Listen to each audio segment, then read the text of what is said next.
第5章阿拉伯隧道。那天，我把和孔塞伊、内德兰德谈话中可能与他们直接相关的那部分内容告诉了他们。当我告诉他们2天后我们将在地中海域时，孔塞伊高兴地拍起手来，但加拿大人只是耸了耸肩。水下隧道，他惊呼道，连接2个海洋的通道，谁听说过这种事？内德朋友，孔塞伊回答说，你以前听说过鹦鹉螺号吗？没有吧，但它确实存在，所以不要这么轻易的耸肩，也不要因为没听说过就否定某些事情。等着瞧吧，内德兰德摇着头回答。说到底，没有人比我更希望相信这条通道的存在了，愿上天保佑，它真的能把我们带到地中海。当天下午，在北纬21度30分，鹦鹉螺号在海面上航行，靠近阿拉伯海岸。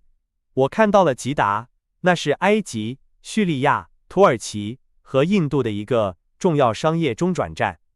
我相当清楚地看到了它的建筑群、停泊在码头的船只，以及那些因吃水深而不得不在海湾抛锚的船只。太阳快要落山了，阳光直射在城市的房屋上，凸显出它们的白色。在郊外，一些木头或芦苇搭建的小屋表明，那是贝都因人居住的区域。吉达很快消失在黄昏的暮色中，鹦鹉螺号重新潜入略带灵光的海水中。第2天，2月10日，出现了几艘与我们反方向航行的船只。鹦鹉螺号恢复了它的水下航行，但在中午时分，当海面空无一船时，它又浮到了吃水线。我与内德和孔塞伊一起到平台上坐下，东边的海岸在潮湿的薄雾中显得模糊不清。我们靠在小艇的舷边，随意地聊着天。这时，内德兰德指着海上的一个点说：“教授，您在那儿看到什么了吗？”没有，内德，但您知道，我的视力不如您。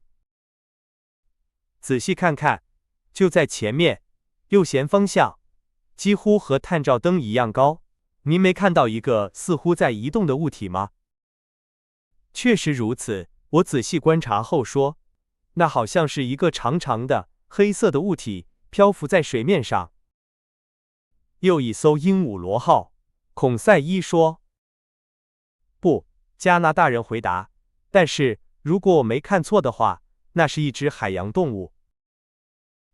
红海里有鲸鱼吗？孔塞伊问道。是的，孩子，我回答，有时候能看到。那不是鲸鱼，内德兰德继续说道，他的眼睛一直盯着那个被指着的物体。我和鲸鱼是老相识了，我一看就能认出来。我们等等看，孔塞伊说。鹦鹉螺号正朝着那个方向前进，很快我们就会知道那是什么了。果然，那个黑色的物体很快就离我们只有1英里远了。它看起来像海中央的一块巨大礁石。那是什么？我还不能断定。啊，它动了，它正在下潜！内德兰德惊呼道：“天哪，那到底是什么动物？”它的尾巴不像鲸鱼或抹香鲸那样是分叉的，而且它的鳍像被截断的肢体。但是，那么我说，看，加拿大人继续说，他翻过身来，露出了乳房。是乳艮，孔塞伊惊呼道。如果先生允许的话，那是一条真正的乳艮。乳艮这个名字提醒了我，我明白了那种动物属于海洋生物的一个目。神话传说中半人半鱼的美人鱼的形象，就是受它们启发的。不，那不是美人鱼，而是一种奇特的生物，在红海里已经所剩无几了。那是一头乳艮。海牛目、鳍角亚目、单门齿亚纲、哺乳纲、脊椎动物门，孔塞伊回答道。当孔塞伊这样说话时，就没有什么可补充的了。但内德兰德还在看着。看到那只动物，他的眼睛里闪烁着贪婪的光芒，他的手似乎随时准备投掷鱼叉。可以说，他正在等待时机跳入海中，在他自己的地盘上攻击他。啊！他声音因激动而颤抖地惊呼道：“我从来没有杀死过这种动物。”所有鱼叉手的特质都浓缩在这句话里了。这时，尼摩船长出现在平台上，他看到了如艮，明白了加拿大人的姿态，便对他说：“兰德先生，如果您有一把鱼叉，它会不会在您手中发烫？”您说对了。您不介意重操旧业一天，把这头鲸类动物加入您已经捕获的猎物名单中，对吗？我一点也不介意。好吧，您可以试试看。谢谢您，内德兰德回答，眼中闪着光芒。我只建议您不要失手，这是为了您自己的利益。捕猎如艮很危险吗？我问道，尽管加拿大人耸了耸肩。是的，有时候，船长回答，这种动物会反抗攻击者，并弄沉他们的船只。但就兰德先生而言，不必担心这种事，他眼疾手快。我建议他不要失手，是因为如艮被公认为上等猎物，而且我知道兰德先生不拒绝美味佳肴。啊！加拿大人惊呼道，这么说，这种野兽还以美味著称？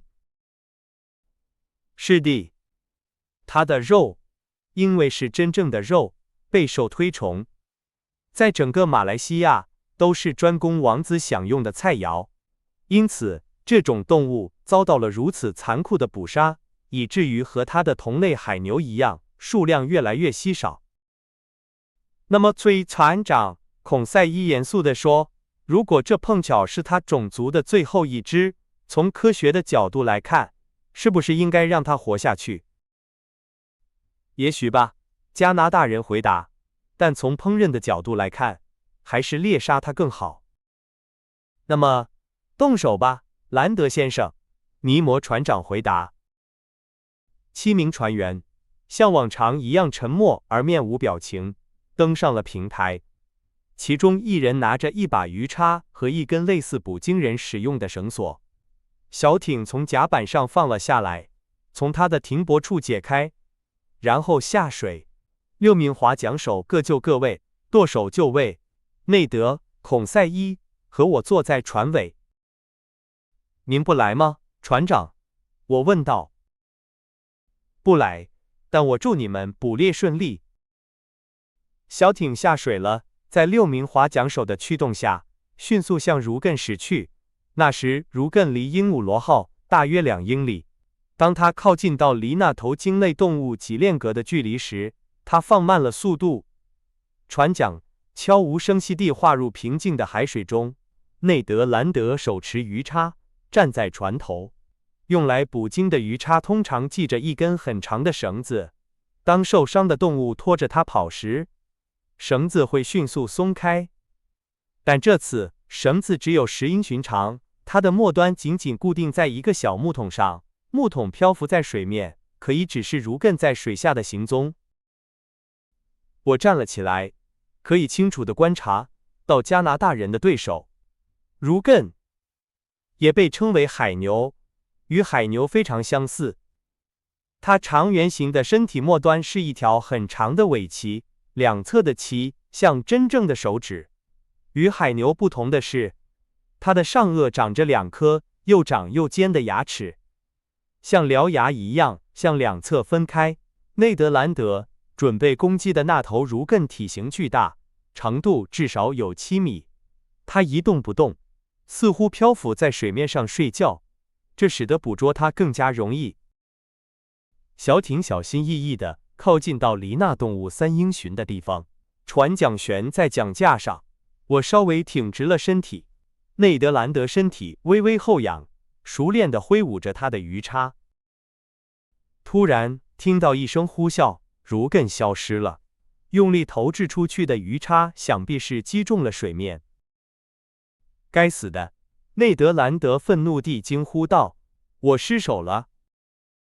蹦天起 v， 我对他说：“那只动物受伤了，看它的血，但是武器从它身上脱落了。”我的鱼叉！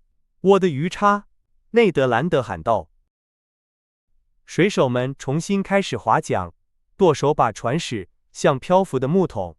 取回鱼叉后，小艇开始追逐那只动物。它不时地浮出水面呼吸，它的伤并没有削弱它，因为它移动得异常迅速。在强壮手臂的操纵下，小艇飞快地追踪着它。有好几次，小艇都靠近到只有几英寻的距离。加拿大人准备投掷鱼叉，但如艮总是迅速下潜躲开，无法击中。可以想象，不耐烦的内德兰德是多么愤怒。他用英语中最难听的脏话咒骂着那只不幸的动物。至于我，看到如艮破坏了我们所有的计策，我只感到失望。我们不停地追逐了1个小时，我开始觉得很难捕获它了。这时，那只动物突然产生了一种不合时宜的报复念头，它为此付出了代价。它转过身来攻击小艇。这一举动没有逃过加拿大人的眼睛。小心，他说。舵手用他那奇怪的语言说了些什么，无疑是在提醒他的手下保持警惕。当如艮游到离小艇20英尺远的地方时，他停了下来，用他那位于口鼻上部而非末端的大鼻孔猛地吸了一口气，然后他积蓄力量，向我们猛冲过来。小艇没能避开撞击，船身半倾，灌进了2-3千升水，不得不咬出去。但是，多亏了舵手的技巧，船是斜着被撞的，而不是正面相撞，所以没有沉没。内德兰德紧紧抓住船头，用鱼叉不停地刺向那只巨大的动物。如艮的牙齿咬住了船舷，像狮子叼着小鹿一样，把小艇举出水面。我们都摔倒在一起。如果不是加拿大人坚持不懈地与那头野兽搏斗，最终刺中了他的心脏，我不知道这场冒险会如何收场。我听到牙齿在金属板上摩擦的声音，如艮消失了，鱼叉还插在他身上，但木桶很快又浮出水面。片刻之后，那只动物的尸体也浮了上来，肚皮朝上。小艇靠近它，把它拖到了鹦鹉螺号。必须使用非常强劲的起重设备才能把如艮吊到平台上，因为它重达5000公斤。在加拿大人的密切注视下，它被肢解了。他想了解操作的每一个细节。那天晚上，仆人在晚餐时给我端上了一些这种肉，厨师烹制的非常美味。我觉得它味道极好，甚至比小牛肉和牛肉还要好。第二天，2月11日，鹦鹉螺号的储藏室又增添了一道美味佳肴。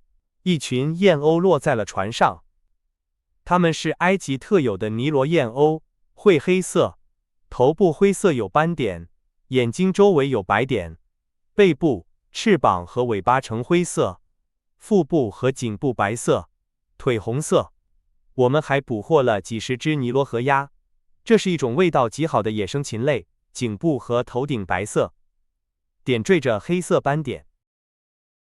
鹦鹉螺号放慢了速度，像散步一样航行。我注意到，当我们靠近苏伊士时，海水变得不那么咸了。大约下午5点，我们在北边看到了穆罕默德角，它构成了阿拉伯彼得雷亚的顶端，位于苏伊士湾和亚喀巴湾之间。鹦鹉螺号进入了通往苏伊士湾的朱巴尔海峡。我清楚地看到一座非常高的山峰，它耸立在2个海湾之间的穆罕默德角上，那是何烈山及西奈山。摩西曾在其顶峰与上帝面对面交谈，人们的想象中，他总是被闪电环绕着。6点钟，鹦鹉螺号时而漂浮，时而前行，经过了托尔。托尔坐落在一个海湾的底部，那里的海水似乎被染红了，正如尼摩船长先前观察到的那样。夜幕降临在一片浓重的寂静之中，偶尔被鹈鹕和其他夜行鸟类的叫声、海浪拍打岩石的哗哗声，或者远处某艘汽船用它嘈杂的鸣轮搅动海水的呜咽声所打破。晚上8点到9点之间，鹦鹉螺号停留在水下几米深处。根据我的计算，我们应该离苏伊士很近了。透过客厅的舷窗，我可以看到被我们电灯照得通明的岩石底部。我觉得海峡似乎越来越窄了。9点1刻，船重新浮出水面，我登上了平台。我急于穿过尼摩船长的隧道，一刻也待不住，便上去呼吸夜晚清新的空气。很快，我在黑暗中分辨出一个苍白的光点，被薄雾笼罩着，在离我们1英里远的地方闪烁。一盏浮动灯塔，我身边有人说道。我转过身，认出了船长。那是苏伊士的浮动灯火，他继续说，我们很快就要到达隧道了。我想入口不会很容易找到吧？是的，所以我通常待在驾驶舱里亲自指挥操作。现在请您下去，阿隆纳斯先生，因为鹦鹉螺号要下潜了，直到穿过阿拉伯隧道才会浮出水面。